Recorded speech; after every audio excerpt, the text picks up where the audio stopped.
The New York Islanders fall once again in overtime, but this time to the Edmonton Oilers 4-3 on the first game of a five-game West Coast road trip. Well, you know, as far as points go, you have good overtime points, you have bad overtime points, but this point that the Islanders got tonight was a great overtime point because let's be honest, folks, we really didn't deserve anything tonight. So, very pleased with tonight's effort, scooping a point and, basically sticking with the crowd, sticking with the mediocre crowd in the Eastern Conference. So, once again, I said this last game. I thought the Islanders looked like a team that were missing five really important pieces to our team. And what we've been doing, uh, it's not pretty, but we're staying right at water level there, right at 500. We're keeping afloat, and days go by, which means our guys start to get healthier, but we still got a long way to go with these five guys out. And basically, this West Coast swing could make or break our season here.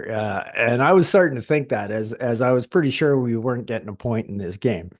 And I'm sure every other Islander fan who watched this game tonight probably felt the same as me. So any point that we got tonight was definitely a bonus point, man. If we had got two out of tonight, it would have been robbery. But even the single point is robbery. So to nobody's surprise, the first period once again is nothing, nothing in typical Islander games, which is how they go. But we'll call this one just a good road period because we were badly outplayed.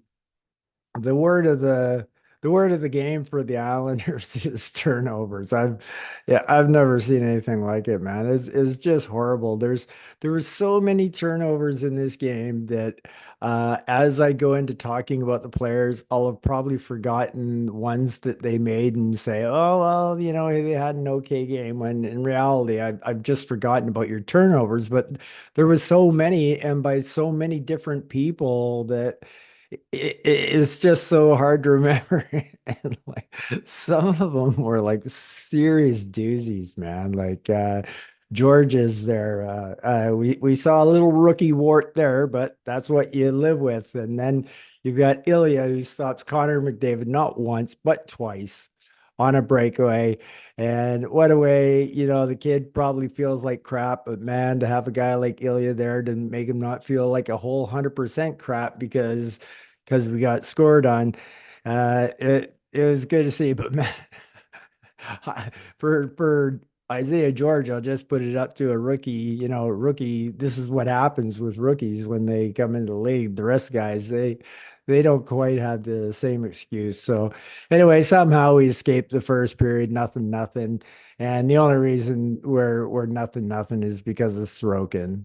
And either that or we're losing this game going into the second. But it doesn't take long for the Oilers to cash in on a power play. They started the period with a 2-minute power play, but it didn't take them nearly that long. It's Leon Draisaitl from McDavid and Bouchard.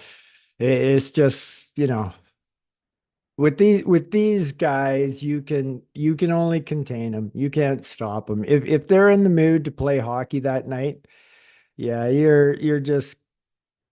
I mean, they're two of the best players in the entire world, and they play together. And when they do, it's just absolute magic. So yeah, the best you can do is contain them. So we're down 1-0, and I'll be honest with you, at that point I was worried because I was thinking this is a good possibility for maybe another shutout tonight. But much to my surprise, the second line started to wake up just a little bit.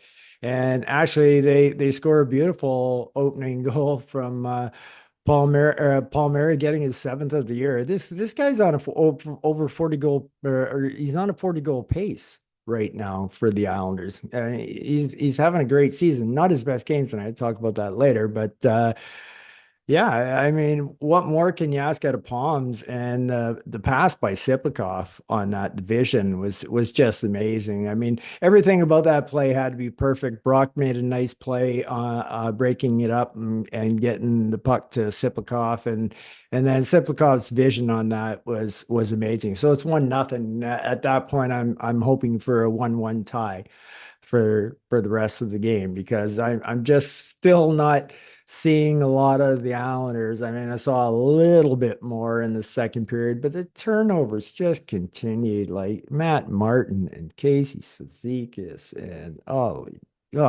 it just went on and on. Even Pollock and Lee and so many turnovers. I'm sure it wouldn't surprise me if every Islander got credited with the turnover tonight. I almost couldn't believe what I was seeing. I really, it was wow, wow. And I'm going, wow, and they pay you really big money to do this, and you do that. Wow, must be nice. Must be nice. So anyway, yeah, there's life, and somehow, some way, we since it was late goal in the third period, we or second period, we get to the third period 1-1, and this time we don't have to kill a penalty. So I'm really hopeful that maybe Ilya can pull his magic for one more period, and we can steal a point out of this game. But much to my dismay, Evan Bouchard from Ekholm and McDavid. Not much Ilya could have done on that one, but it's 2-1 now in the third period, and I've pretty much written off this game. Pretty much, yeah, yeah. Well, okay, it was the first game, but then I started getting some really bad thoughts of thinking like, oh my God, what if this turns out to be an own 5 trip or something like that? It could just be the nail in our coffin this trip, and I, so, but anyway, I'm thinking to myself, well, hopefully they were just in the doldrums tonight and they'll pick it up for the next game. But then Connor McDavid uh, scores from Nugent Hopkins. And let's be honest here, I don't want to be a whiner, I don't want to be a complainer, but that should have been a penalty. I mean, even when I was on the message board when McDavid scored, I posted, well, that was a penalty, but whatever. Because really, the way the Islanders were playing and everything, they would have been lucky to be only down 3-1 in this game. So, you know what? Calls are missed all the time, and this was one of them for sure, 100%. But in no way would I ever go to the refs to blame them that that play was the reason we lost against Edmonton tonight. So now I was pretty 100% sure that the game was over. The game was over, but much to my surprise, much to my surprise, El Capitano Anders Lee comes in with his sixth goal of the year. A nice play by Pulock, stepping down to get that down to Lee, and Pager also picking up an assist on this one. I didn't think that line had a very good game tonight, but boy, did they come up in a big moment. And sometimes that's all you need. Sometimes that's all you need from a line, but you always want more out of your players. But when they can come through for you like that, that's a big deal. So that was nice. And so there's basically 5 minutes left in the game, and I'm thinking to myself, I posted on the message board. I said, "What's the over under on us getting scored into an empty net on 15 seconds?" And before I knew it, pucks in the net. Annersley, Pajot, Palmieri. It's unbelievable, unbelievable, and we finally did what we have happened to us all the time, and we woke up just in time to get a point. Now, still 2 minutes and 5 seconds left. For as an Islander fan, you have to be worried about that 2 minutes and 5 seconds. You know exactly what I'm talking about. You know exactly what I'm talking about. We've done this before, made a heroic comeback only to blow it with 5 seconds left in the game. Go, oh, I thought we had a point.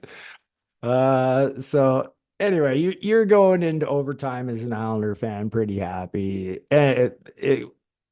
We're going up against McDavid and Draisaitl on three. We don't have Barzell. You kind of know what's going to happen in this overtime before it even happens. And once again, Draisaitl and McDavid, they hook up, and Bouchard's in there again as well. And it's a beauty. It's a beauty. I mean, they got Ryan Pulock caught out on the ice there for quite some time, and he could barely move an inch. And I think that when McDavid and Draisaitl came on, that was the third change that Pollock was out there for. So he was out there with the original guys. They changed, and then those guys changed to McDavid, and he could barely walk or barely skate. So anyway, yeah, we lose. I feel really bad for Ilya because Ilya deserved a better fate. He really held us in the game. This point is all on Ilya. First star tonight for the Islanders, Ilya Sorokin. He single-handedly got us this point, but good for the Islanders for waking up and finally, pulling off something a little heroic like this. And once again, now all of a sudden you're one game into that 5 game road trip, and you're still 500 because you got that loser point. We ended last game in 10th place. And before this game, we actually moved up a spot into ninth place because Buffalo lost, which actually put us ahead of them. And just getting that point tonight kept us in ninth spot. So we're starting to hang with the upper echelon of the mediocre teams. I mean, there's a shitload of teams struggling this year, and there's the upper echelon is around the from the fifth place team in the conference down. And so if you can get in that echelon, we're at the bottom of the upper echelon, but we're starting to hang with the upper echelon. So that's where we want to be. And if that's where we can survive through this 5 game West Coast road trip, that would be fantastic. All righty. So yeah, as you can see, I'm pretty happy with the point. Let's go to the players and talk about the players. Once again, that vision from Sipikov on that goal from on Paul Mary. He ends up a +1 for the night, and he had 17 minutes of ice time, 20 shifts tonight, 3 shots on net. Once again, just absolutely outstanding on getting the puck out of our end. He does it so many different ways. He's got about 20 different ways to get the puck out of our end, and he's just successful every time doing it. But another thing that really triggered on to me tonight about Siplikov was this guy is an amazing forechecker. Not only does he lead our team in hits, and it's mostly because of his forechecking. Half the time he's second man in, but he's coming out with that puck. He's going to do two good things. One, he's going to hit you, and two, he's going to take the puck from you. And he's so good at doing it, so good at doing it. And he's deceptively fast as well, which gets him on top of these defensemen before they know it. And with him being such a big presence, it's kind of intimidating on them, having Sip come down on them. And he doesn't ease up. Watch him isolate this guy sometime. He's making hits like way after the play is gone, but he's finishing his check. If you had the puck, he's hitting you. And it's just good stuff. So another good game by Sip tonight. I gotta hand it to Simon Holmstrom. It definitely one of the best Islanders out there tonight. And this is a string of 5, 6 games now where Simon has been very noticeable. It doesn't really show on his stat line. He's even a -1, but he was controlling play. Good things were happening when Simon seemed to be on the ice. It more good than definitely bad was happening. He was definitely one of the best Islanders on the ice tonight. So another good game by Holmstrom. Bo Horvat, man, I'm telling you, I'm just shaking my head at Bo. I noticed this last year, and I never said anything about it because I just thought, maybe I'm just wrong. But it seems with Bo Horvat, the easier the pass, the worse he is. Like that 2-on-1 tonight. He missed by 10 feet. It wasn't even close. And we end up getting an icing on a 2-on-1. And I'm like, unbelievable. And how about giving Ander on the 2-on-0 right on top of the crease, 4 feet away from Anders Lee, and you rifle an 80 mile an hour pass at Anders? It's no wonder he never got his stick on the puck. I mean, like, but yet I've seen Bo thread a needle, like just right through the tiniest of holes and legs and everything, and put it right on Barzy's stick. But you give him an easy pass, and I've noticed this pattern in him, and it's not just tonight's game, but I've noticed it before, and it puts him in the category of being a bad passer. I've never seen anything like it. Like, how can you be so good at the tough pass and so bad at the easy pass? It just doesn't make any sense at all. But something for you to keep your eye on. Definitely was not impressed with Bo's game tonight. He got a lot of ice time. He got 22 minutes of ice time. I mean, don't get me wrong. He did lead what little charge we had going on out there tonight, but he was turnover city, bad passes, doing a lot of things wrong. A lot of things wrong. So. I didn't see any points, so that definitely doesn't help. Matt Martin, 7 minutes and 13 seconds ice time. That should just never happen. This guy is absolutely horrible. I mean, I have to watch every single shift where Oliver Wahlstrom and Kyle McLean have to spend all their energy in their own end making up for Matt Martin being on the ice. And it takes everything they got to get the puck out of the end. And by the time they get the puck out of the end, they've got to change. They can't do anything on the ice.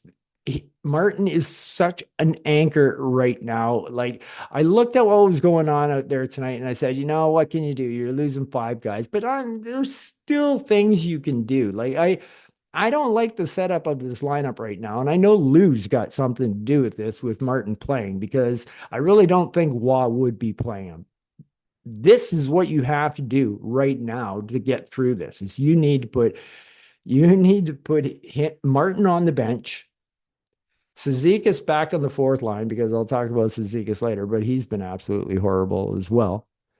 And you've got to at the very least, bring Cizikas back to the fourth line to play with Martin. At least they had a little chemistry. Granted, they've both been bloody awful, but maybe as a tandem, it'll spark something in the two of them to get some life, to start hitting some people or start playing and doing some stuff like they used to do. But right now, like, this is just an absolute hindrance. I could not believe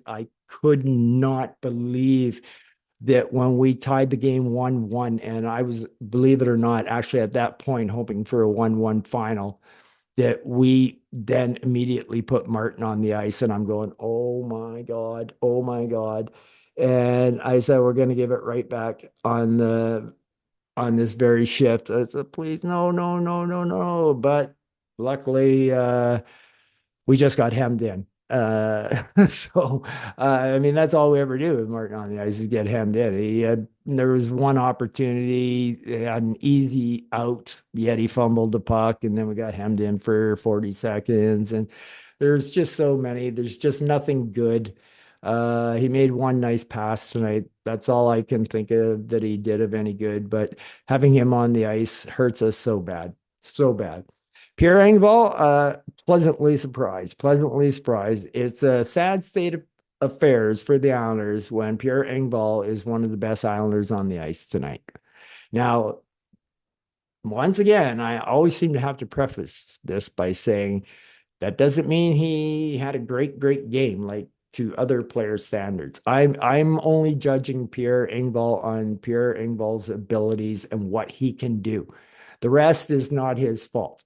And the tools he has and what he had to work with, he put them to use tonight, his speed, his defense, and everything.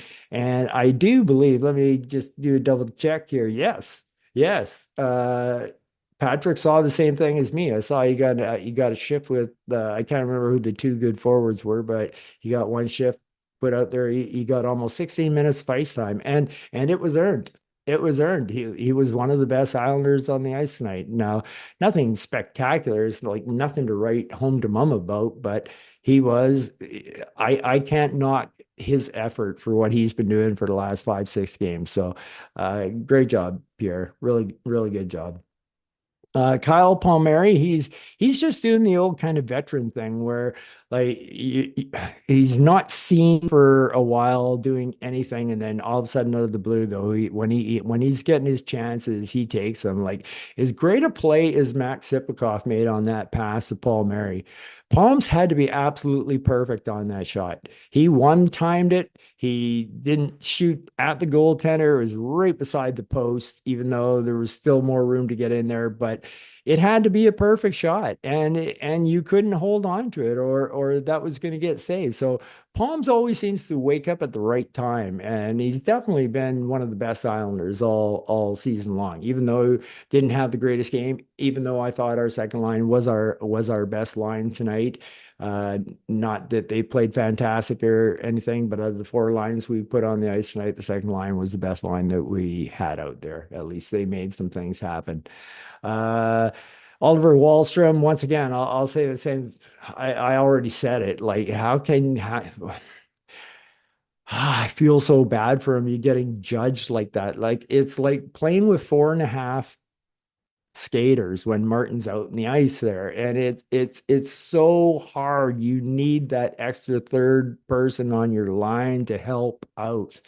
And if they're not, all you're doing is defending. So it doesn't look like you yourself are doing a great job. However, you know, they're working their butt off doing it. Wallstrom, McLean, and it's just not fair. Wally's ice time didn't suffer tonight. He got a little extra ice time up to 9.5 minutes, and once again that was deserved. But we're not going to see anything great out of Wally, like as in like, hey, yeah, he's on the fourth line, but he still should score some goals. Well, how can he score when he's in his own end the entire time? And it's not because of him that they're in their own end. It's beyond frustrating that Matt Martin is in the lineup right now. So it's hard to judge Wally. I'll just say this: good defense, Wally. Even being a -1 tonight, but we know why you were a -1 tonight. Anders Lee, I thought this was one of his quieter games of the year, but boy, did he come through in the crunch when we needed him. He woke up at the right time. Two big goals, like huge, huge, huge.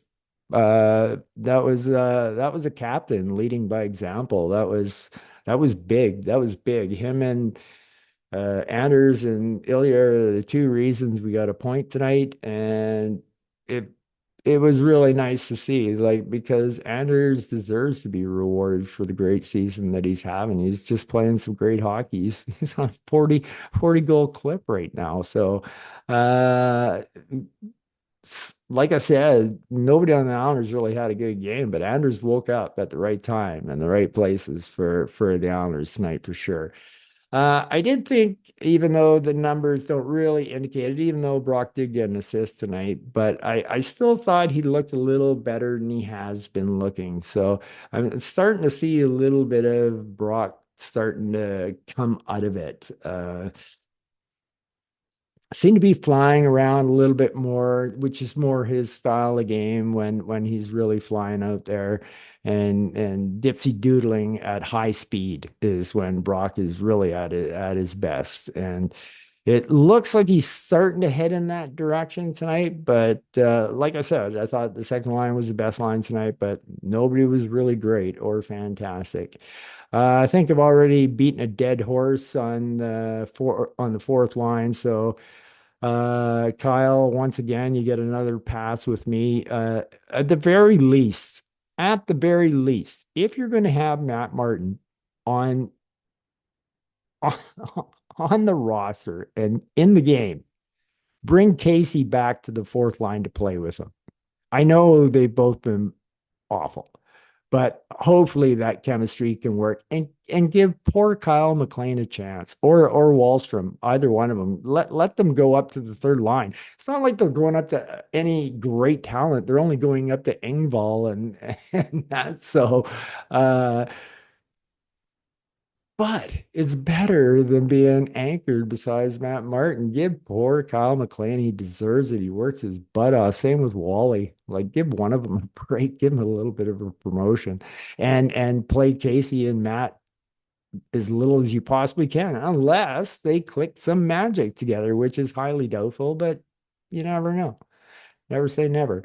Pager, you know what? Pager came through when I called him out about 4 or 5 games, 5, 6 games ago, and he either scored 4 goals in 5 games or 3 goals in 4 games. I still can't remember which it was. But anyway, he woke up and he was contributing for the other contributors over the 30 goal scorers. Well, JG kind of disappeared a little bit tonight, but still not 100% bad or anything. Still worked hard on the defensive side, was a +1. So couple assists too. Didn't even see that. Wow, great game, Peter. It was totally hidden. I guess those were both were secondary assists that I wouldn't exactly remember, but yeah, that's a pleasant surprise. So I didn't really think he had that good of a game until I looked at his stat sheet, and I guess good for you, Pager. Well done. Well done. So he's really been leading that other committee by charge.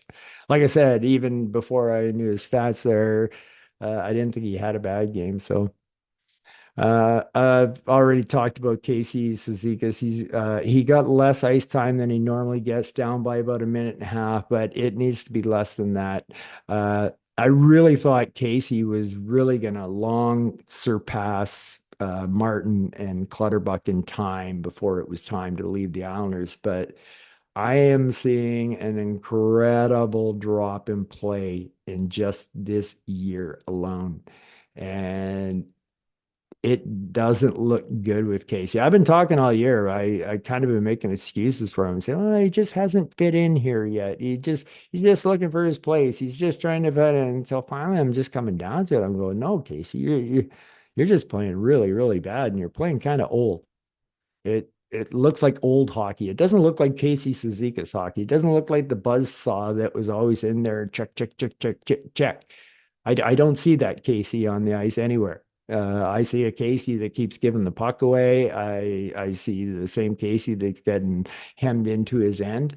So yeah, that's kind of scary. We may have to make another move here pretty soon. I'm still hoping we might get a year. I was hoping for a couple more years out of him, but boy, if he keeps at this rate of decline, it's going to get ugly fast. I thought Pulley looked a little tired tonight. He ended up getting himself a really nice assist and made a beautiful play on it, coming down the boards and like that, and then making a gorgeous pass.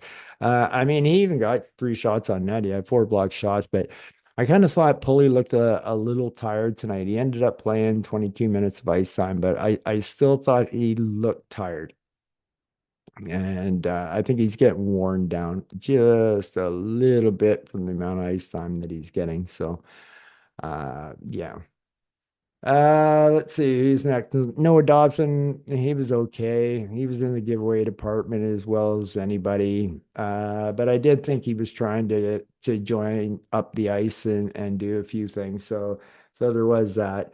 My apologies. I should have known. Pollock played 27 minutes by time, which figures because I did think he looked tired, but I think it's more than just the 27 minutes tonight. I think it's all the 27, 29 minutes he's had in the last 5, 6, 7 games that is starting to slow him down just a little bit, even though I thought he had a pretty good game. So yeah, he had that. And Dobby in for 24 and a half minutes. He got 2 shots on net and surprisingly 5 blocked shots tonight. And a couple were doozies too. I thought, way to go. No, way to take those. Scotty Mayfield, +1. He's on a plus minus run, I'll tell you. He's probably the plus minus leader on the Islanders right now. I'd have to go check that, but would not surprise me in the least if he is. Got himself a couple minutes of penalties tonight and 22 and a half minutes, 31 shifts, 2 shots on net, and one one of them almost went in. I thought Cholosky was good, and his ice time showed it. And the reason I thought he was good because I didn't really notice him, and the only time I did notice him was the time he made a nifty little escape move or something. So, 12 minutes and 46 seconds for Cholosky tonight. I love a lot of things that I'm seeing is that Patrick is rewarding ice time by your play. But I just have this feeling his hands are handcuffed when it comes to Martin. I think he has to. I cannot believe that Patrick wants Matt Martin in the lineup right now. So I've just seen too many instances. I saw Engvall rewarded tonight. I saw that, Patrick. I saw how good he was playing for Patrick, and good on you for giving him the extra time. I mean, really. And Cholosky, I saw that too, and good on you for giving him the extra time once again. And Grant Hutton's ice time came down a bit, but that was because Cholosky's went up.